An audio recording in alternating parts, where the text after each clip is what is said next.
What do our experiences mean? So, starting off, I think it's unfair of us to expect people to just be able to think differently. Um, this isn't more in reaction to my own little experience than like reaction to like other people or anything that happened to me with like in response to somebody else. This is me just thinking about my own thoughts and myself. Um, so you know, I went on a walk tonight. So it was probably like 1 a.m. and I really like to walk at night. I like to walk to the forest at night. There's a few spots that I visit often, and I was thinking about a lot of my experiences and memories that I've had in my life, and how much time I've spent at even these few spots. Even though I've had way more memories other places, but the spots that I walk to. And I was observing the street lights on the way to the forest, observing the sidewalks and the streets, and I was thinking to myself that the more we think a thought, the more we think a line of reasoning or think about something, the more it forms a path. And if we keep on thinking that same thought or reliving something in a similar way in our heads, it becomes paved. Um, Over time, the stories that we tell ourselves about those memories become the streetlights, but those can light up some parts of our memories or certain incidents or memories that we have of something that happened or where we were. No matter what it is, it can be small or big. Those streetlights will light up those parts of that memory that want to create a story. How do you create depth? You have to have shadow. You have to have something illuminated. But that means that something else isn't illuminated. What we want to think, what we want to remember about something, how we want to cast a memory in a certain light because it feels better, because it's nicer, that's usually how the street lamps work for most people. Or it can also be in the reverse. If you remember something specifically bad about a memory that had so many other things to it, and then every time you think back on it and it hurts, the street lights can work like that too. They can illuminate the good or the bad, based on how you want to remember memory, or how that memory plays into the story that you tell yourself about yourself and who you are, what happened to you, what you believe, how this memory made you, how it was foundational to you, how it wasn't. Maybe it was just something small, like a funny joke on the back of a cereal box, but for some reason it's in your memory. Or perhaps the way a bug crawled into a crack in the sidewalk, something like that. It could be very small, but for some reason it sticks in your memory. Those little memories, the streetlights don't matter as much. It's the bigger ones that kind of create shadow and illuminate parts we want to see, even if we want to feel pain, even if something about a memory was foundational to how we think of ourselves and relate in our relationship to pain, and how that the story we tell ourselves about the pain that we have, that bad part of that memory may be foundational, and it becomes secure, it becomes comfortable because it's so foundational to who we are. Something bad that happened to you, something that good that happened to you, perhaps you don't remember that correctly. There's always more to memories than we remember. It's all in there. It's all in our heads. The streetlights, we just start paving different roads, different paths in our head, and then we place streetlights based on how we want them illuminated in our mind when we travel down that path again. It makes it, especially if you have a lot of people around you, or a lot of people creating the same path or following the same path, illuminating the same spots of that path. There's a whole lot of dimension to reality and to memory and to our experiences that is left in the darkness, unilluminated. Whether it be good or bad, that's irrelevant. It's kind of a social reinforcement for how you remember things. There's a theme to how people tell stories about themselves, comeback stories, overcoming this, getting better at that, or, oh, this hurt me so much, I can't do that again, or I can't see that person again, or, a lot of this could be true, but there's a lot that we just don't remember. Or perhaps you're always seeking the person in a relationship, romantic or a friendship, or something along those lines. You're seeking to fill a hole in yourself that either someone else left, or you feel like you've been denied your entire life, or a lot of your life. And you feel like that all the relationships you've had have not filled that hole, or perhaps your idea of what the relationship could be has created that hole. And you're thinking, if I could just find the right person, or find the right anything, hobby, job, to fill that hole that has been denied me by this world or by other people, then I will feel like a fuller person. It's also something to consider. So this is a big lead up to, this might be a long one. This is a big lead up to, so I was walking along. I was thinking basically what I just told you, variations of it, and there's specific details that not worth me sharing, or I don't really want to share, about various memories of my life. Nothing gigantic, just a lot of things. So I went out tonight. I was like, okay, look, I'm gonna go to this spot, this pavilion in the woods that I really like. Done a lot of rituals there.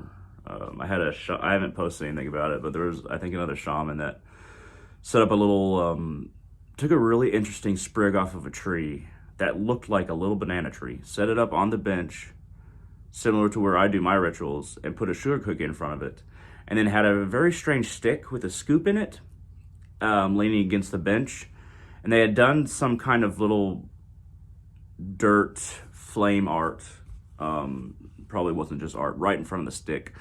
That was a couple weeks ago when I saw that, or maybe a week ago. I don't remember things. But I wanted to go back tonight and see if anything was there. So I went back there. I did not see what I expected. So this usually doesn't happen. It's not a lot of people don't go there. I found in the same exact spot, and this could just be somebody messing with me, but I shouldn't assume that. There's a lot of people that go to these benches. I mean, it's not well traveled, but it's traveled enough to where it's probably not the same person. But on the bench, there was a pair of boxers, just a pair of boxers. I don't know if they looked like they could have been used. They weren't soiled or anything. They're on the table. It's like, okay, that's really weird. And then there was 2 CDs. I might include the pictures of the CDs. I didn't really want to touch a whole lot of this stuff. I opened the CDs carefully. There was toothpicks. The CDs were perfectly fine in both of these CD cases. I've never heard of these bands before, and there's toothpicks in both of these CD cases. I thought it might have been drug related, so I kind of used a stick to kind of search around, and I didn't see anything that would give that as an idea of that being the circumstance. But these CDs were unmarked, unscratched, and this is about 1 at night. There wasn't any trash around besides that. There was 2 pieces of paper, but it didn't look like there was a party or anything. I thought that was very strange. It wasn't what I expected, but in a way, I'm kind of glad it wasn't what I expected, because it kind of threw me off. I'm like, oh, maybe what I saw the other day was just somebody messing around, or maybe, you know what, maybe I can go to a different spot. The spot doesn't feel right now. So I wanted to go to my favorite spot in a dry riverbed. I guess you can call it a creek bed. I don't think there's anybody that would call it a river. And it's dry right now. I'll have fires down there sometimes. Collect sticks with my friend Josh. Well, he collects a lot of sticks. I make the fire and have a fire down there. So I was gonna go down there, but the forest is pretty dark. There's not a whole lot there's lights at certain parts, but I usually go off the path. So I went off the path, and it's something right when I was going off the path, I went off for a little while, and then something in my head was like, I need to turn on a flashlight. I'm really good with my night vision. It's really good, and I can usually just rely on that, even when you walk into a forest, it's just pitch black. If I give my eyes maybe like a minute, I can adjust. So I turned on the light on my phone, and there's this huge spider web directly in front of the path that I was going to go down. Like, this isn't a path people go down. This is only a path that I go down, kind of. I mean, there might be other people, but it's not over the regular path. There's this big spider web across and a big spider right in the center. And I looked at the spider web. It was a big spider web. The spider wasn't that big. I mean, it was kind of big, but it wasn't that big. And I was like, well, I don't feel right going down this path today either. And I took a picture of the spider and the spider web too. I take pictures of stuff all the time. Some people like them. I like them. And I was like, okay, you can have this path for today. I guess, I guess I'm not meant to go down this path today. I can also draw a lot of conclusions based on these small experiences, and we all kind of do that. But I'm trying not to draw too many here. I'm trying to just tell what happened, these little things. And I was like, okay, so there's this. I went underneath a bridge that I've been under quite a few times. Josh has too. And I thought I had done more artwork down there than I had. Everything seemed smaller than I remember. Seemed more bare than I remember.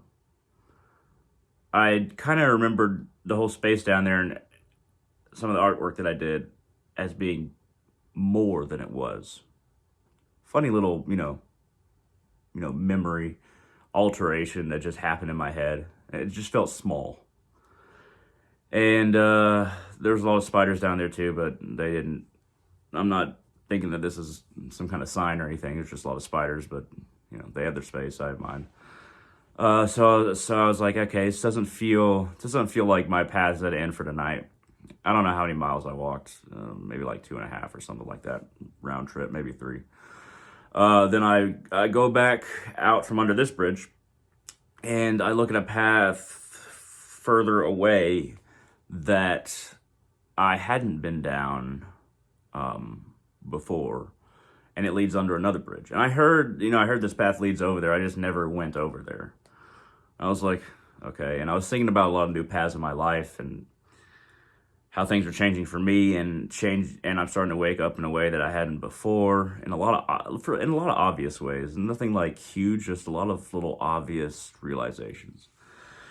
So I was like, okay, it's a time for new paths. So I go down that path, and I hear a fire truck and I'm going under the bridge. Fire truck and a police car. Actually, that they had went over me in the other smaller bridge, and out of reflex, I was like, nah, they're not coming for me. but and then I followed towards the other bridge, the other path, and I went under that bridge. I was like, oh, this bridge is much bigger. There's railing. There's way more water flow. It's like, man, I thought the other bridge I was under was kind of big. This one's much bigger. Once again, my perspective was taken a little bit wider. So I followed that for a while, and then I went down another trail, and then some of these are paved, some of them are not. I'm not gonna bore you with all the details, but then I go far enough where I'm like, okay, I should probably head back and go a bigger loop back to where I live. And I come back. I'm walking down the street, walking on the sidewalk, and so 2 things. One, I was thinking about old age, about the moments when somebody dies, and how I heard it in I think it's called From Death to Birth, an audiobook that I'm listening to. I've listened to it multiple times, but it had just said to me earlier that if you're not conscious upon death, if you have not whatever level of consciousness or corrections or lack of corrections you've done with your consciousness, with your thinking, with how you think, with your direction of thoughts, that is your state upon death. And that level of consciousness, that level of thinking or lack thereof, that level of corrections or lack thereof, that travels with you from this world into other dimensions, and you experience the level of consciousness that you had attained to that point when you died in this world during that process. And, later on it hints at, dimensions you might go to for a time, or you might just go through this, be in that state of consciousness that you had when you died, everything that you'd worked towards or had resolved in your head. This whatever level of spiritual awareness you've gotten to, that is your experience until you're in that state, until you're reborn.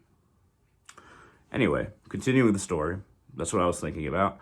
Walking down the street, I look to my left, I see an old man in a garage, and he's sitting by an old radio with a bunch of old tools on the wall, and he's a pretty old man, sitting there in a kind of a chair in his garage, listening to the radio and just staring across the street.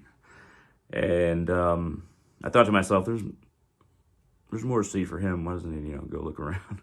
I was thinking about what he was thinking about. What is he thinking? What are the memories that he has around him with the objects that he has around him? Thought about that for a while, kept on going. Then I started to see that the fire truck lights were reflecting from onto a fence across from a street where obviously I had parked. And, as I got down there, I looked over, and I don't know if our eyes met. It felt like they did. That's why I didn't hold gaze. But there was this old woman in a stretcher, very, very old woman, older than the old man. And she was looking straight. And then as I looked over, I feel like we caught each other's eye. And then I looked forward again. I was like, she's not going to make it. I feel like she might be at her end. I don't know if... See, I'm kind of telling myself a story at the same time, The juvenile thing at the juvenile thing of leaving boxers and these CDs at the pavilion, and then not traveling two paths, misremembering, and then seeing an old man, then a woman who I think she wasn't dead, but I just think that I think that she might soon be dead because she's very old, and it didn't look like she fell or anything like that. It looked like she might have just had a heart attack or something. I don't know. But I brought everything, and I brought everything together in my head and thought about the idea of the streetlights again. What part, when I go back home, where I live. So, what parts of my night did I not see? What stories am I telling myself about this night? What do these things mean to me? What would they mean to somebody else? How would other people interpret them? These are all things to think about when we're going through life. And it's not so much reality is not so much this is the truth. It's more what you believe and what it means to you. And most of our reality is us creating stories about ourselves, telling ourselves we're this, we're that. We experienced this was foundational to us, we went through this.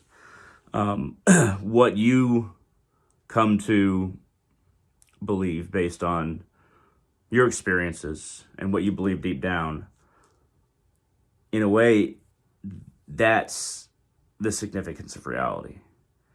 In my head, it might not have any other significance than what it meant for you, how you interpreted it, what your truth was.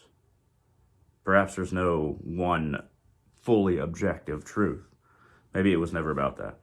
Maybe it's about finding our own truth and making our story as full and comprehensive as possible while we're living life. At any rate, thank you very much for watching. Hope this was interesting. I hope all of you consider your own stories, how you think, what processes you often go through when you're thinking. And all of you, have a wonderful day.